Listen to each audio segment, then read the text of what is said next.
آج میں السلام علیکم بھائیو، دیکھو جو اسرائیل اور ایران کا جو مسئلہ چل رہا ہے، مفتی سلمان ازہری صاحب نے بہت خوبصورت بیان کیا ہے۔ ایسا ہونا دیکھیے کیا ہوتا ہو ہے۔ سکتا ہے دنیا پوری جنگوں کے اور آپ نے لپیٹ میں کہا ہو، کہ یہ جو رسول دنیا میں پاک نئی صلی چیز اللہ علیہ نہیں وسلم نے ارشاد فرمایا قتل اتنا بڑھ جائے گا کہ 100 لوگ ہوں تو 99 مر جائیں گے، ایک بچ جائے گا۔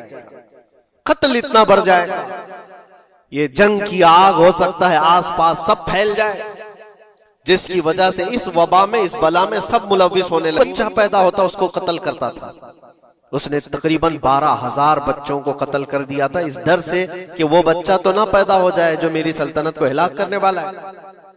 اور وہ موسیٰ علیہ السلام تھے، پیدا بھی ہوئے اور فرعون کے گھر میں ہی پلے، اللہ کا نظام ہے۔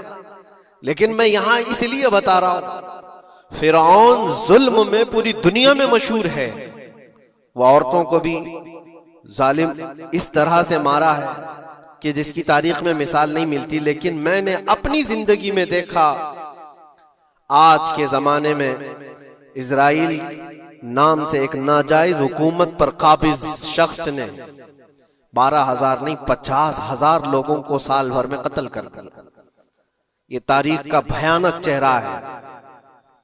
آج لوگ اس کو ہلکے میں لے رہے ہوں گے، نیوز والے ایک طرفہ رپورٹ کرتے ہیں کیونکہ ان کو ان کے باپ داداؤں سے ڈر ہے، جہاں کی کھاتے ہیں وہاں کی گاتے ہیں۔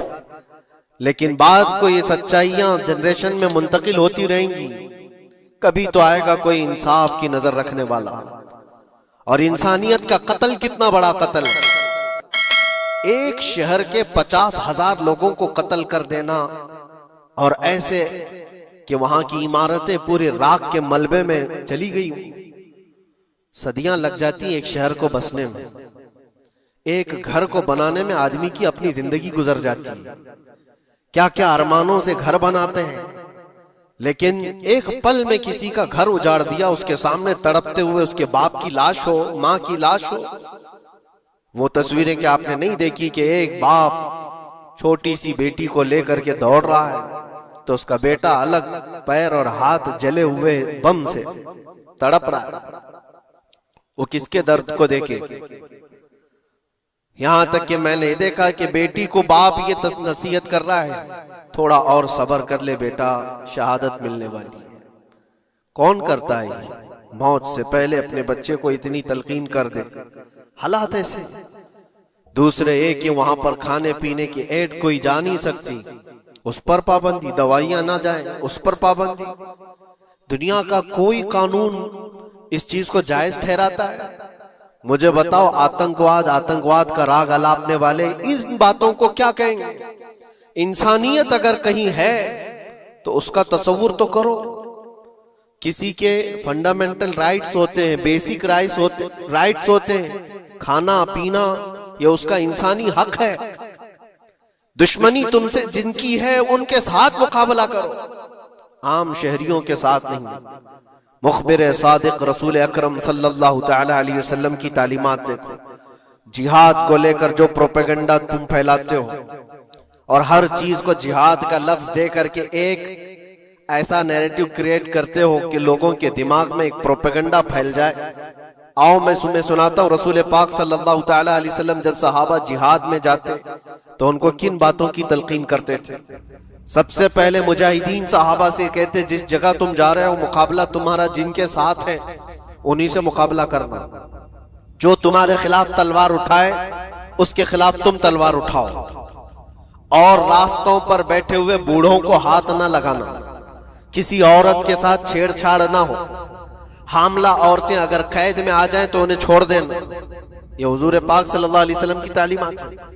حتیٰ کہ رسول کریم صلی اللہ علیہ وسلم نے یہ فرمایا، جس شہر میں تمہارا غلبہ ہو جائے، تم غالب آ گئے وہاں کی فوج پر، تو وہاں کے رہنے والوں کے بچوں کو نہ ظلم کرنا، ان کو نہ پکڑنا۔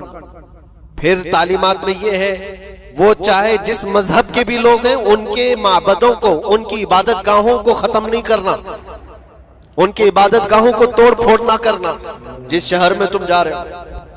یہاں تک کہ حضور اکرم صلی اللہ علیہ وسلم کی تعلیمات تو دیکھو، حضور یہ تک فرماتے تھے مجاہدین صحابہ کو کہ جس شہر میں تم جا رہے ہو وہاں کے درختوں کے پتے بھی نہ اکھاڑنا، درختوں کو بھی نہ نقصان پہنچانا. جنگی تعلیمات کو آج کوئی نظر میں نہیں رکھتا ہے. دنیا کہتی ہے کہ جنگ کے دوران بھی کچھ اصول ہوتے ہیں، لیکن کوئی اصول نہیں. ہم نے دیکھا ہے جس کی طاقت ہے اس کا بول بالا ہے. یہ دنیا ان کے خلاف کبھی کوئی بات نہیں کرتی. آج سے تقریباً 20 سال پہلے بھی عراق کی کیا حالت تھی آپ نے دیکھا ہوگا. ایک جھوٹے پروپیگنڈے کی وجہ سے پورے عراق کو تباہ کیا گیا. آج تک وہ سنبھل نہیں پایا. نیوکلیئر پاور عراق کے اندر موجود ہے، اس کے ری ایکٹر وہاں پر موجود ہے. کیا کیا چیزیں اس زمانے میں پھیلائی گئی. سوشل میڈیا تو نہیں تھا اتنا. دنیا نے یہ مان لیا کہ ہاں دادا کہہ رہا ہے تو ہوگا، اور حملہ کیا اسی بنیاد پر. 20 سال ہو گئے، آج تک عراق میں کوئی نیوکلیئر پاور پلانٹ نہیں نظر آیا، کہیں نہیں. ایک جھوٹے پروپیگنڈے کی وجہ سے وہاں کے کتنے لاکھ لوگوں کو بے گھر ہونا پڑا ہے پتہ ہے. کچھ جگہ ایسی ہیں جہاں بم برسائے گئے، آج تک وہاں کوئی سبزہ نہیں اگتا، کوئی وہاں پر فصل نہیں ہوتی. میں نے خود اپنی آنکھوں سے دیکھا ایک نیا میدان جس پہ لوگ فٹ بال کھیلتے تھے، چند سالوں کے بعد دیکھو تو پورا میدان قبروں سے بھرا ہوا ہے. قبریں ہیں وہاں پر، پوری قبریں. لوگوں کو جنازہ اٹھانے کے لیے لوگ نہیں ملتے. موت اتنی عام کر دی گئی تھی. ان باتوں کو کوئی کہتا ہے؟ آپ نے سنا کبھی ابو غریب جیل کے متعلق؟ قیدیوں کے ساتھ جو وحشیانہ سلوک کیا ان گوروں نے، اللہ کی پناہ.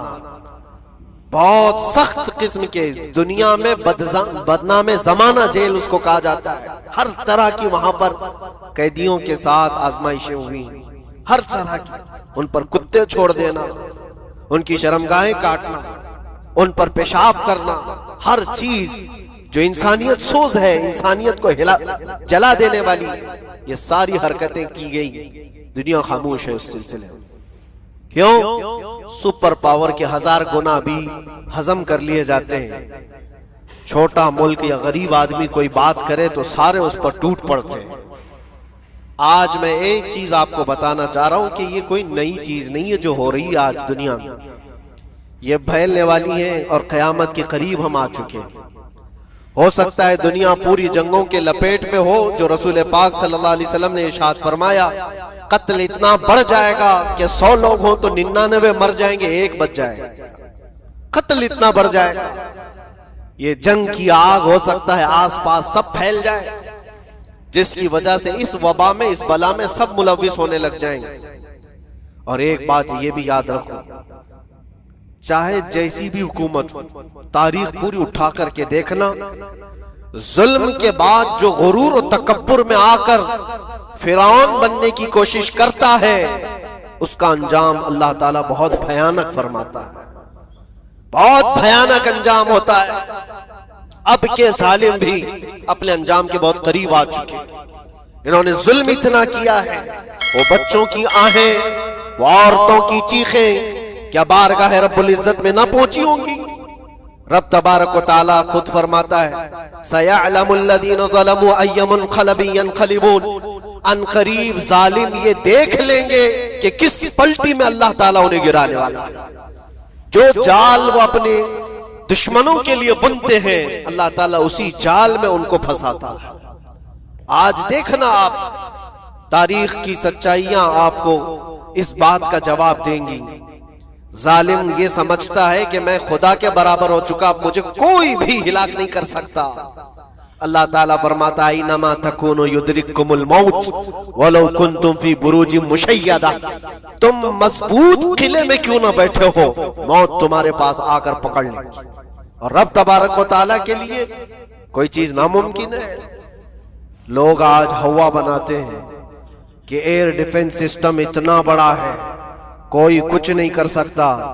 ایک چھوٹے سے پدے سے ایک ناجائز کنٹری کو محفوظ دکھانے کے لیے دنیا پتہ نہیں کیا کیا باتیں وائرل کرتی ہے. اسرائیل کے پاس آئرن ڈوم ہے، ایئر ڈیفنس سسٹم اتنے بڑے ہیں، کوئی نہیں آ سکتا. وہ خدا ہے؟ کوئی خدا ہے؟ لیکن دنیا آج دیکھ رہی ہے، بہت ساری چیزوں کو دیکھ رہی ہے.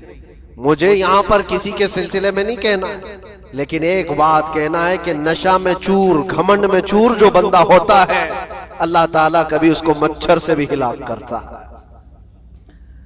بہت بڑی طاقت کا اس سے مقابلہ ہونا ضروری نہیں، تمہارے پاس ہوگا بہت بڑا سسٹم، لیکن رب تبارک و تعالیٰ جب انتقام لے لے تو پھر تمہارے لیے بہت بڑی طاقتوں کی ضرورت نہیں۔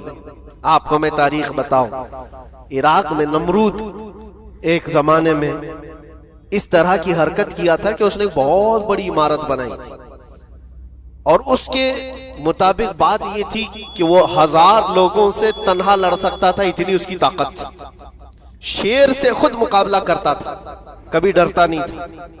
نمرود کی طاقت مشہور تھی اس زمانے میں، اور سارے لوگ اس کی طاقت کا لوہا مانتے تھے، حتیٰ کہ وہ کبھی اپنی زندگی میں بیمار نہیں ہوا تھا۔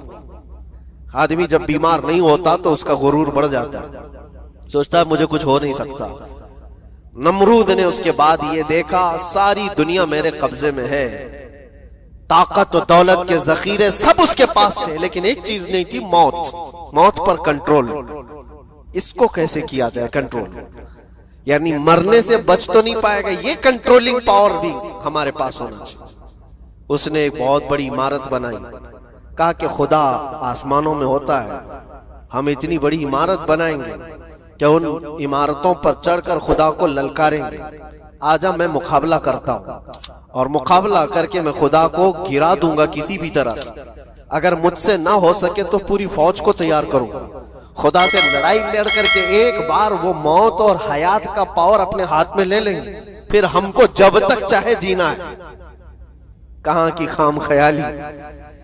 لیکن اس نے بنایا، پوری دنیا بھر سے لوگوں کو جمع کیا، سب کی زبان ایک بنایا، سب کی کرنسی ایک بنایا، ساری اس پوری دنیا کے لوگ اس کی فوج میں، سب کو یہ باور کرانا شروع کیا کہ ہماری لڑائی ہے دنیا سے نہیں، ہماری لڑائی کریٹر سے، خالق سے۔ ہم اس سے پاور چھین لیں گے ایک بار، اور پھر اپنے ہاتھ میں موت و حیات کا کنٹرول رکھیں گے۔ جس کو جتنی لمبی عمر چاہیے میں دوں گا، جس کو جب تک جینا ہے میں دوں گا، ازل سے لے کر ابد تک۔ یہ سارے خیالات اس کے تھے، اور اس نے جمع کیا، عمارت بھی بنایا، فوج بھی تیار کیا۔ کیا رب تبارک و تعالیٰ یہ نہیں دیکھ رہا تھا؟ اس کی تیاری، اس کا جمع کرنا، اس کی عمارت بنانا، بہت دنوں تک یہ سب کام چلتا رہا۔ رب تبارک و تعالیٰ کسی سے غافل نہیں، دلوں میں گزرنے والے حالات سے بھی بے خبر نہیں، لیکن بندے کو رب تبارک و تعالیٰ ڈھیل دیتا ہے۔ قرآن میں رب تعالیٰ فرماتا ہے وَلَا يَحْسَبَنَّ الَّذِينَ كَفَرُوا أَنَّمَا نُمْلِي لَهُمْ خَيْرٌ لِأَنفُسِهِمْ إِنَّمَا نُمْلِي لَهُمْ لِيَزْدَادُوا إِثْمًا۔ کافر جو ان کو ڈھیل ملی ہے یہ نہ سمجھیں کہ ہم نے جو ان کو چھوڑ رکھا ہے ان کے لیے بہتر ہے، بلکہ اس لیے ہم چھوڑ رکھیں کہ وہ اور زیادہ کریں۔